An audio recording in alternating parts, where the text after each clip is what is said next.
Depuis la nuit des temps, l'homme a fouillé la Terre à la recherche de son passé. Mais tandis que certains cherchaient à résoudre le mystère, un homme a trouvé le moyen de ramener ce mystère à la vie. Au parc Jurassique. Qu'est-ce qu'ils ont là-dedans, King Kong? Aucune de ces attractions n'est encore prête, bien sûr, mais le parc ouvrira avec le circuit de base que vous allez faire. Hé, regardez ça! Qu'est-ce que t'as vu? Les dinosaures et l'homme.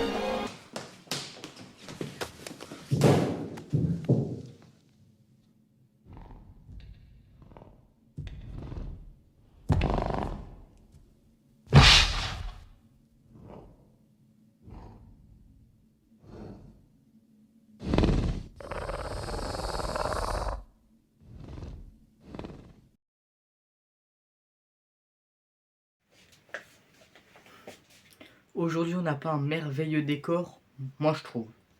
Et yo tout le monde, c'est Jarod, j'espère que vous allez tous très bien. Pour ma part, ça va nickel. Aujourd'hui, toute nouvelle rétrospective sur un film qui a, là, cette année, 30 ans. Un film qui est l'un des films les plus cultes des années 90.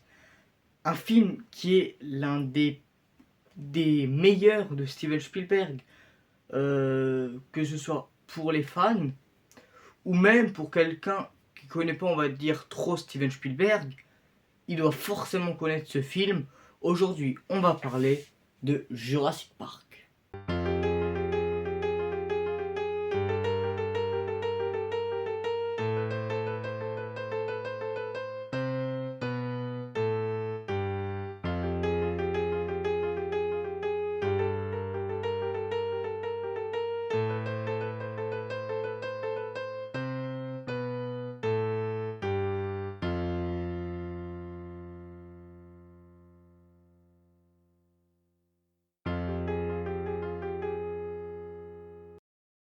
Alors, à tout moment, cette plaque tombe.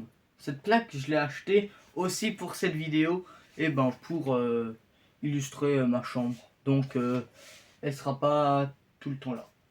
Et vraiment, là, je sais même pas si elle va tenir. Mais bon. Alors, je vais vous parler de comment ils ont fait Jurassic Park.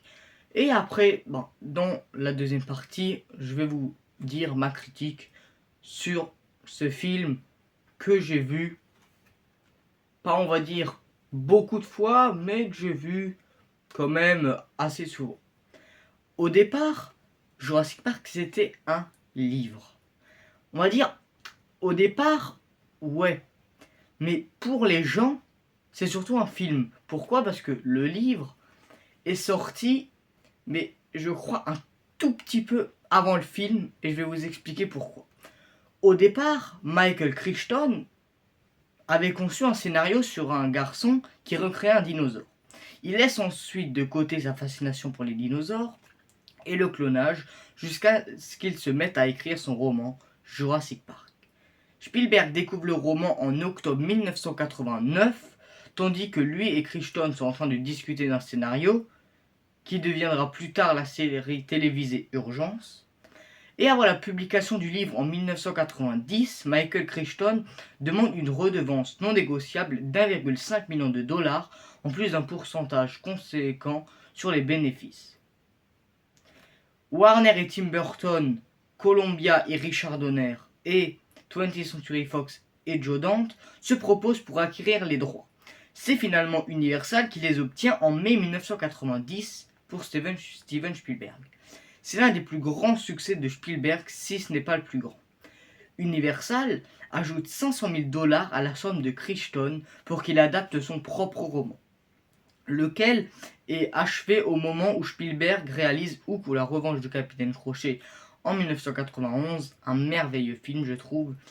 Michael Crichton note que comme son livre est assez long, son script ne porte que sur 10 à 20% de son contenu.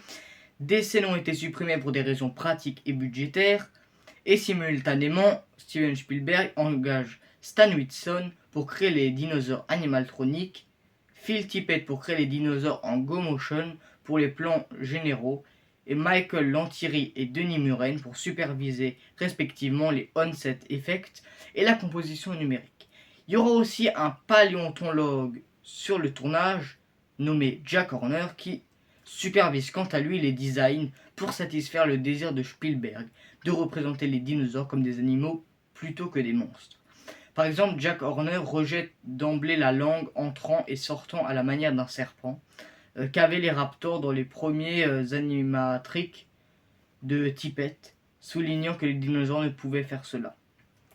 Au départ, avant ce tournage, il y avait Spielberg qui demande à Crichton s'il est en train d'écrire un livre. Il lui dit que oui et lui donne un exemplaire que Spielberg va lire en une nuit. Et va lui dire que ce livre peut être adapté en film. Ce livre était Jurassic Park et n'était pas encore sorti pour les autres. Donc, Crichton il est d'accord, mais il veut quand même que ce soit quelqu'un, un homme de confiance qui réalise ce film. Et il sait que toutes les productions vont vouloir avoir les droits. Et donc, il va les donner à qui? Il va les donner à Steven Spielberg. Au départ, Spielberg voulait juste le produire, mais Universal lui a dit que s'il le réalisait, il lui produirait son rêve. Et son rêve, c'est la liste de Schindler. Et pour l'info, James Cameron faisait partie des réalisateurs potentiels pour réaliser ce film. Donc, après avoir terminé Hook, Steven Spielberg veut tourner tout de suite la liste de Schindler. Mais Sid Sheinberg, on en avait parlé dans les rétrospectives sur Retour vers le futur, président de MCA, donne son feu vert à une condition, que Spielberg tourne Jurassic Park d'abord. Début octobre 1991, Malia Scotch-Marmot réécrit donc entièrement le script pendant une période de 5 mois, fusionnant Ian Malcolm avec Alan Grant. Le département de Stan Winston crée des modèles très détaillés des dinosaures, avant de recouvrir les mécanismes par des pots en latex. Phil Tippett crée des animatroniques en stop motion pour les scènes principales. Mais malgré les essais de Go Motion, Steven Spielberg trouve les résultats finaux pas terribles. Et donc, les animateurs Mark Dippé et Steve Williams vont en faire plus. Quant à Steven Spielberg et Phil Tippett, découvrent un animatrix d'un T-Rex chassant un troupeau de Gallimimus. Spielberg déclara « You're out of a job ». Ce à quoi Phil Tippett réplique alors « Don't you mean extinct ». Steven Spielberg inclut plus tard l'animatrix et son dialogue avec Phil Tippett dans le script. Alors, Crichton a été engagé pour écrire l'adaptation de son propre roman, même si il en a un peu marre de rester avec cet univers. On va lui proposer 500 000 $ pour qui l'écrit avec les scénaristes du film, le scénario du film. 500 000, c'est pas mal, donc il va dire oui.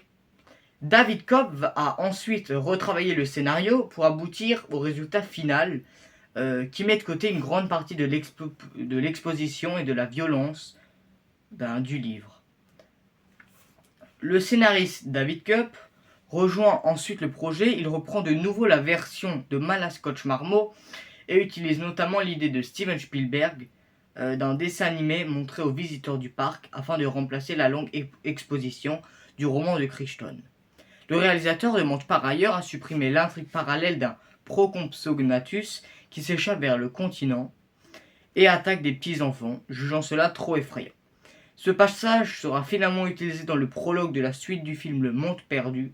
Quant au personnage John Hammond, passe d'homme d'affaires impitoyable à gentil vieil homme. Spielberg admet qu'il s'identifie à l'obsession d'Hammond pour le showmanship.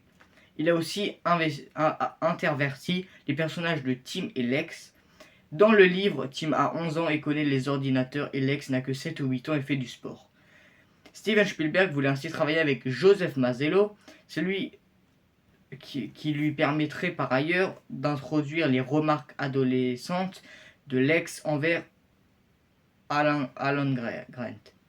David Koepp change également les relations du professeur Grant avec les enfants, le rendant plus hostile envers eux qu'initialement pour mieux développer le personnage. Le scénariste saisit également l'occasion pour supprimer une scène principale du livre où le T-Rex chasse Grant et les enfants dans une rivière afin qu'ils ne soient calmés par Muldoon pour des raisons de budget. Petit clin d'œil de Spielberg à l'une des sources de Crichton, l'île du docteur Moreau de Wells, parce que Hammond c'est le directeur du parc, qui a une barbe, qui est tout en blanc, ce qui est une adaptation du docteur Moreau dans l'adaptation de 1977. Neil était dès le départ le choix de Spielberg pour le rôle du professeur archéologue Alan Grant, mais il n'était pas disponible. Spielberg rencontra ensuite Richard Dreyfuss et Kurt Russell, dont les services étaient trop chers. Harrison Ford et William Hurt ont refusé le rôle. Spielberg repoussa le tournage d'1 mois pour que Neil puisse jouer le personnage. Pour mieux s'imprégner du rôle, Neil rencontra le paléontologue Jack Horner. Pour son rôle, Laura Dern a également rencontré Horner et a visité le Muséum d'histoire naturelle de Los Angeles. Steven Spielberg a tout de suite choisi Jeff Goldblum pour le rôle de Ian Malcolm, grand amateur de dinosaures, qui est avec nous depuis le début de la vidéo. Goldblum a rencontré James Clegg et Ivar Eikeland pour discuter de la théorie du chaos afin de préparer son rôle. Jim Carrey avait aussi passé une audition pour le rôle. En ce moment, j'entends beaucoup parler de Jim Carrey, je ne sais pas pourquoi. Richard Attenborough n'avait pas joué dans le film en tant qu'acteur depuis The Human Factor d'Otto Preminger en 1979. Après 2 ans et 1 mois de pré-production, le tournage démarre le 24 août 1992 sur l'île hawaïenne de Kauai. Les 3 semaines de prise impliquèrent des extérieurs à différentes heures de la journée et le 11 septembre, l'ouragan Iniki s'abat directement sur l'île, ce qui fit perdre à l'équipe une journée de tournage. La prise prévue de la poursuite des Gallimimus fut déplacée à Oahu. L'équipe retourne sur le continent américain pour tourner les scènes des raptors de la cuisine au plateau 24 des studios d'Universal Pictures. Des prises sont également réalisées au plateau 23 pour les scènes du bâtiment d'alimentation électrique avant de partir au Red Rock Canyon pour les scènes de fouilles archéologues dans le Montana. L'équipe est ensuite retournée à Universal pour tourner le sauvetage de Tim Pargrant, utilisant un support de 50 pieds et des roues hydrauliques pour que la voiture tombe et la rencontre avec le brachiosaure. Pour le tournage des laboratoires du parc et de la salle de contrôle, là, ils vont cette fois aller dans les studios de Warner Bros. Pour enregistrer l'attaque du T-Rex sur les véhicules du Tour. De retour à Universal, les scènes avec le Dilophosaurus ont été faites sur le plateau 27. Enfin, le tournage s'est terminé au plateau 12 avec la poursuite des Raptors à travers la salle des ordinateurs et le centre des visiteurs.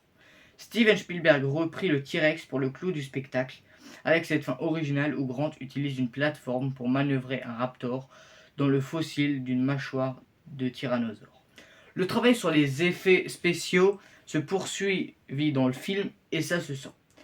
L'équipe de Tippett ajustant la nouvelle technologie avec les dinosaures Impute Davis, les modèles qui fournissent l'information aux ordinateurs pour leur permettre d'animer les personnages traditionnellement. En plus, ils ont extériorisé les scènes avec les raptors et les Gallimimus, en plus des dinosaures en images de synthèse. ILM inclut aussi des éléments comme les éclaboussures d'eau et un visage numérique pour remplacer celui de la doublure d'Ariana Richard. Spielberg surveilla la progression depuis la Pologne. Il a par ailleurs investi dans la création de DTS, une société spécialisée dans le format son multicanal, DTS qu'on connaît depuis ce film, mais maintenant c'est devenu presque normal.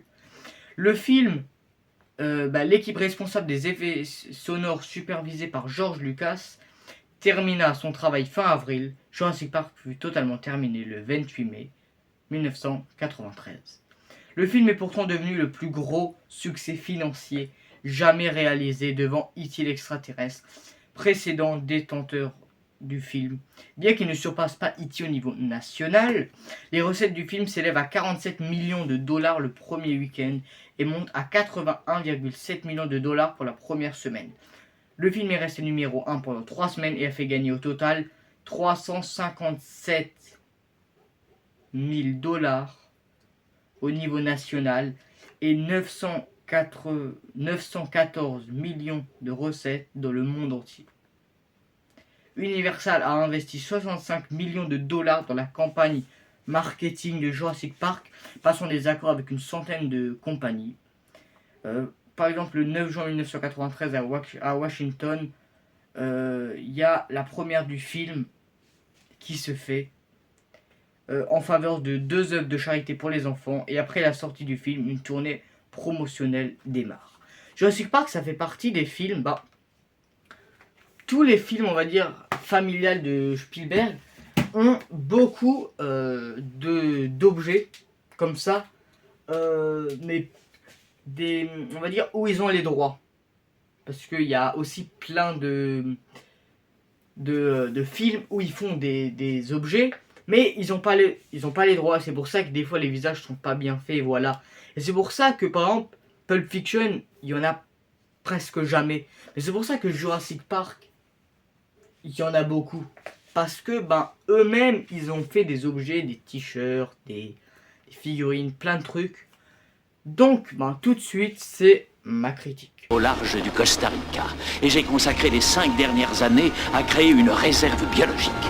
Ici, sur cette île privée, la science a défié l'évolution. Dès le début du film, il y a de l'action. Et on sent que les dinosaures ne vont pas être trop sympas avec les autres. Je l'ai vu en 4K. Le film, il est vraiment beau. Tu sens quand même que c'est du 4K. J'ai l'impression qu'à 6 minutes du film, il y a Spielberg au fond. Parce qu'à un moment où tu vois la fouille archéologique, il y a une style de mini-explosion. Et j'ai l'impression qu'il y a Spielberg avec une casquette. J'ai remarqué dans ce film qu'il change beaucoup d'endroits. Ils sont jamais dans les mêmes. La fouille archéologique est un endroit. Après, ils sont, je crois, à Sao Paulo. En fait, les personnages qui vont se rencontrer ne sont jamais dans le même endroit. J'adore le professeur Malcolm et le parc. Et c'est pour ça que je suis très content d'avoir trouvé... en plus, ça c'est dans la scène culte avec le dinosaure qui soulève la voiture. L'histoire des clones avec les moustiques au début qui nous explique comment ils ont fait pour faire venir les dinosaures dans le parc. Elle est géniale et très intéressante et franchement elle est très bien pensée. En fait, j'aime bien les films des années 90 car en fait au début c'est calme, puis pendant 1 heure c'est le bordel. Et j'ai remarqué c'est surtout ça avec les films Spielberg ou produits, c'est que tu as une histoire pendant 1 heure et après la fin elle va durer la dernière heure où elle va durer assez longtemps. Et ça j'aime bien. Ça me fait penser aussi par exemple au dernier Avatar où la fin, le combat final il dure 41 heures si c'est pas plus. Après c'est un film de 3 heures donc faut quand même s'adapter. Si dans un film d'1 heure et demie à 30 minutes, c'est normal que sur un film de 3 heures ce sera pas que 30 minutes. Et ce qui donne une grande fin. J'aime bien quand Malcolm dit c'est un gros tas de merde.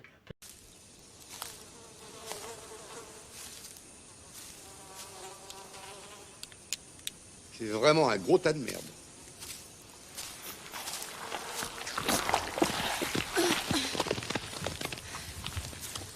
Vous avez raison.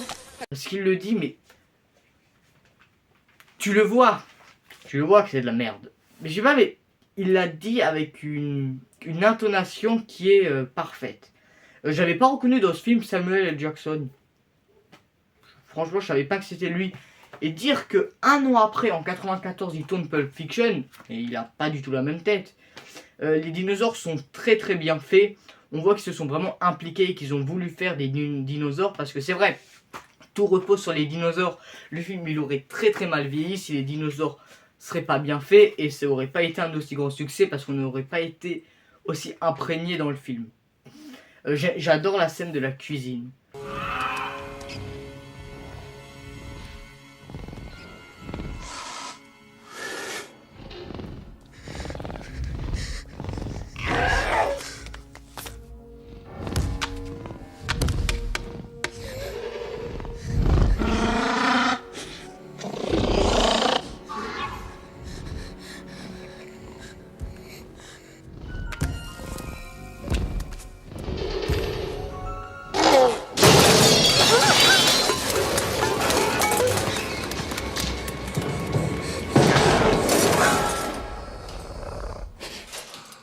avec les enfants qui se cachent et les deux, je crois, c'est des tyrannos, non.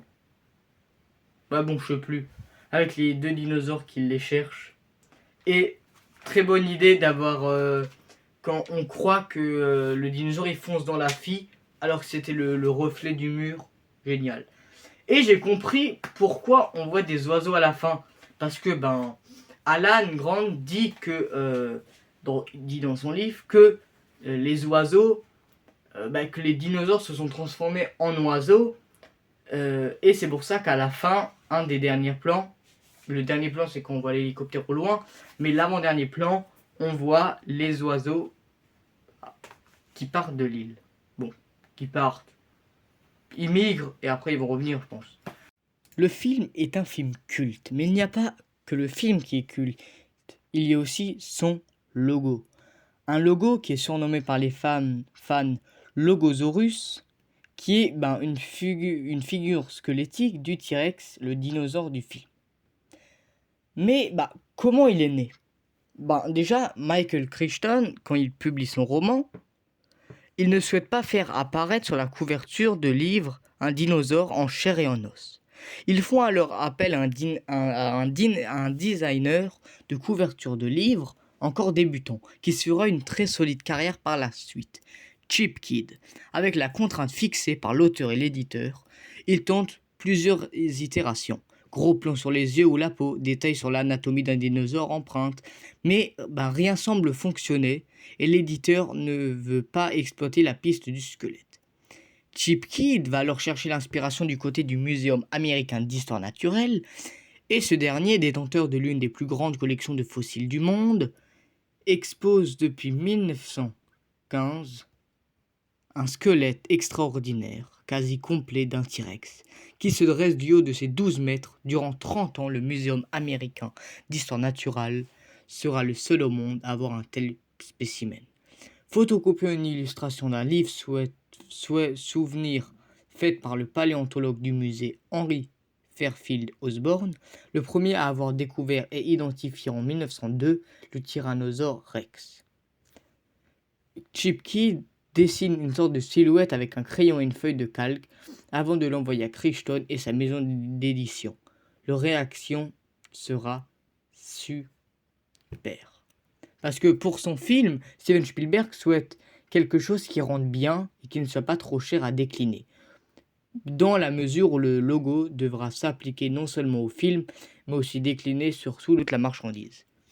Tom Martin, le responsable en chef de la division marketing d'Universal, a une pression maximale sur les épaules, car plus de 80 entreprises ont déjà acheté les droits de ce futur logo avant même sa conception. Tom Martin appelle en renfort un designer de renom, Mike Salisbury, pour phosphorer sur le sujet. Il a travaillé sur Alien, Apocalypse Now, Retour vers le futur, les Indiana Jones. Il a aussi fait le design des fameux gants de Michael Jackson, sans compter plein de choses.